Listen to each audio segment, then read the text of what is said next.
Halo, selamat datang di channel Ruang Taktik. Di video kali ini, kita akan preview laga final Spanyol versus Argentina.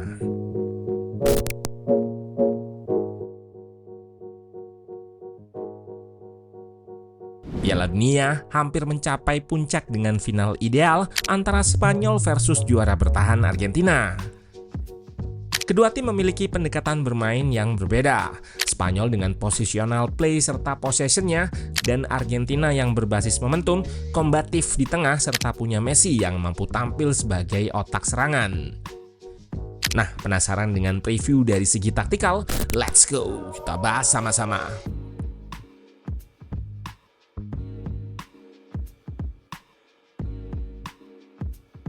Spanyol de la Fuente menggunakan formasi 4-2-3-1 double pivot dan di pertandingan terakhir diisi Ruiz dan Rodri.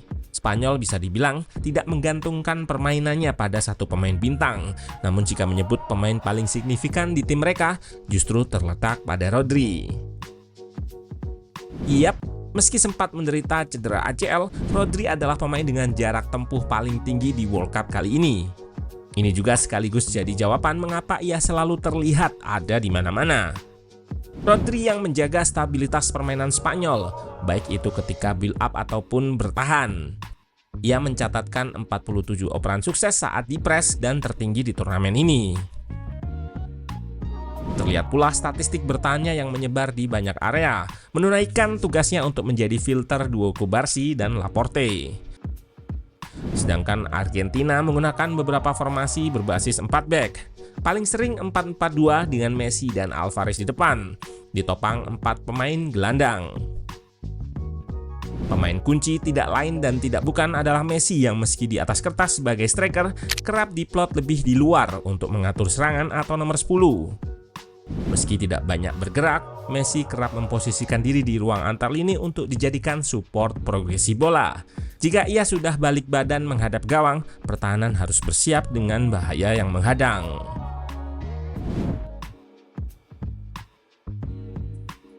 Sebelum kita bahas siapa yang bakal lebih dominan penguasaan bola dan lakukan build up pendek dari bawah, dari data terlihat Spanyol lebih unggul dari Argentina. Mereka lakukan build up dengan struktur 1-4-2-4 melibatkan kiper. Fullback nampak tetap melebar maksimal. Dua gelandang berdekatan, baik Yamal dan Baena pun melebar maksimal dengan tujuan merenggangkan jarak antar pemain lawan. Pada momen ini, Olmo drop mengikat satu gelandang Prancis. Namun ini membuat mereka bisa mendorong Koundé ke depan karena lini depan Spanyol hanya 3 pemain. Di momen lain terlihat Olmo sejajar untuk menyerang lini belakang Prancis. Ini membuat Tchouaméni harus memilih menjaga Ruiz atau bantu backline. Akibatnya, build up pendek dilakukan Simon ke Ruiz yang bisa bebas balik badan. Saat bola disirkulasikan ke sayap, terjadi pertukaran posisi antara Baena dan Oyarzabal. Disusul Ruiz yang naik. Baena yang turun kemudian progresikan bola ke Ruiz dilanjut ke Olmo, namun sayang kontrolnya dipotong. Build up tadi hanya salah satu contoh permainan posisi atau positional play ala de la Fuente yang cair dan untuk manipulasi pressing lawan. Patut dicermati bahwa lawannya nanti yaitu Argentina menerapkan struktur pressing yang berbeda. Press Team Tango menggunakan struktur 4-3-1-2 kala melawan Inggris. Dua striker akan melawan dua center back Spanyol plus tambahan Unai Simon sebagai ball playing. Gelandang akan start di tengah untuk menutup progresi lewat sentral dan akan bergerak ke sayap jika bola dialirkan lewat tepi. Patut dicatat di momen ini, Enzo menjaga satu gelandang, sementara Rice cukup bebas karena sedikit melebar. Posisi seperti ini bisa dimanfaatkan oleh Fabian Ruiz juga. Dalam melakukan high pressing, agresivitas tidak seintens Spanyol, mengingat mereka harus mengakomodasi Messi sebagai pressure di depan. Argentina akan bertahan dengan shape 4-4-2 medium block, menunggu lawan mengalirkan bola ke samping untuk kemudian dikunci. Jika area tengah terekspos, agresif press baru diterapkan. Terlihat shape 4-4-2, namun winger sudah siap menjaga pemain di area sayap. Press dua striker awalnya relatif pasif. Saat lawan masuk, barulah di sini Lautaro agresif untuk mengejar dan serangan berhasil digagalkan. Dari data, Argentina merebut bola dengan high press sebesar 2,9 atau hanya kurang lebih separuh dari Spanyol. Namun di blok medium ataupun rendah, Spanyol akan berhadapan dengan kombatif midfielder atau gelandang petarung Argentina. Mereka akan menghalau serangan yang dialirkan lewat tengah. Jika dilihat, struktur pressing Spanyol juga sama. Idenya menutup jalur progresi lewat tengah dengan struktur 4-3-1-2. Karena di tengah tertutup, maka lawan akan mengalirkan ke sisi lainnya, dan disinilah Olmo dan kawan-kawan akan aktif press menekan di area tersebut. Pendekatan high press seperti ini yang harus lebih sering dilakukan Spanyol terhadap Argentina nanti.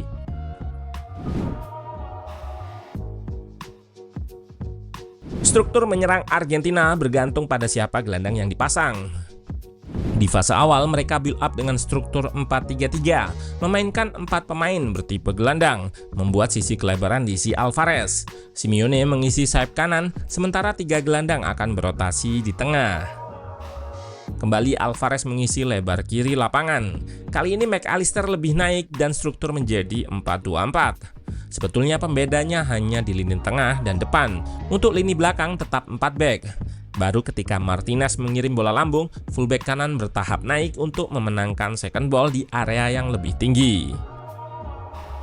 Shape ini digunakan di awal bangun serangan. Baru di fase lebih menyerang atau attacking, saat Paredes tidak bermain, maka Enzo, McAllister serta De Paul yang menjadi proteksi di belakang. Sementara fullback akan naik tinggi mengisi sayap. Salah satu winger di sini Almada masuk ke tengah. Dan saat Paredes yang bermain, ia kerap mengisi pos pivot. Dan dari shape 4-4-2 diamond bisa terlihat berubah menjadi 2-3-5 atau 3-2-5 saat Paredes drop di antara 2 center back. Spanyol harus waspada serangan direct Argentina. Mungkin operan langsung ke depan seperti ini akan bisa dijebak offside. Namun jika dilewatkan ruang antar lini yang terbuka, ditambah sering dropnya Alvarez ataupun Messi secara bergantian, jebakan offset bisa gagal. Di samping itu, peran Messi yang sering berada di luar atau bahkan half space dekat sayap bisa tetap mengancam lewat akurasi crossingnya. Menurut ruang taktik, akan jadi makanan empuk saat Spanyol lebih banyak bermain low block karena banyaknya variasi serangan Argentina. Di sini diawali dengan long shoot yang membentur tiang, lalu dilanjutkan crossing yang jadi mimpi buruk Inggris.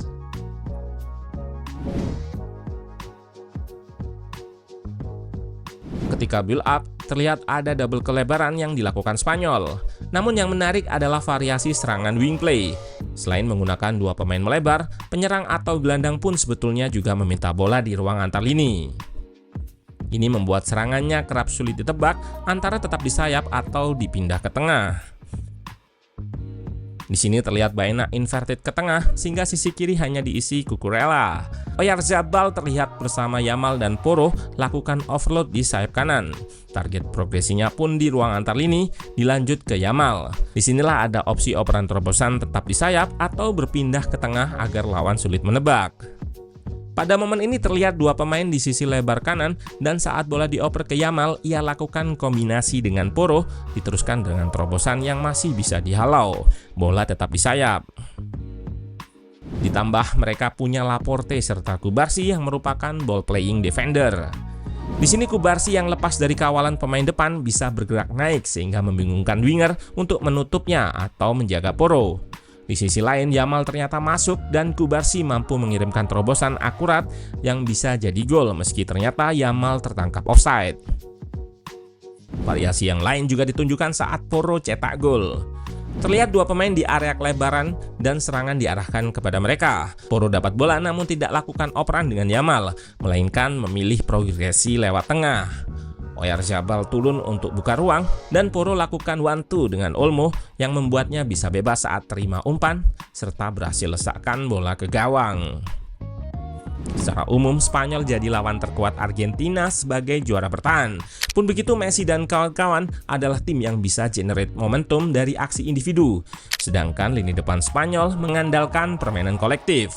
Di atas kertas tentu ini akan jadi laga seru, namun bisa juga kedua tim bermain hati-hati dan harus dilanjutkan extra time. Patut kita tunggu.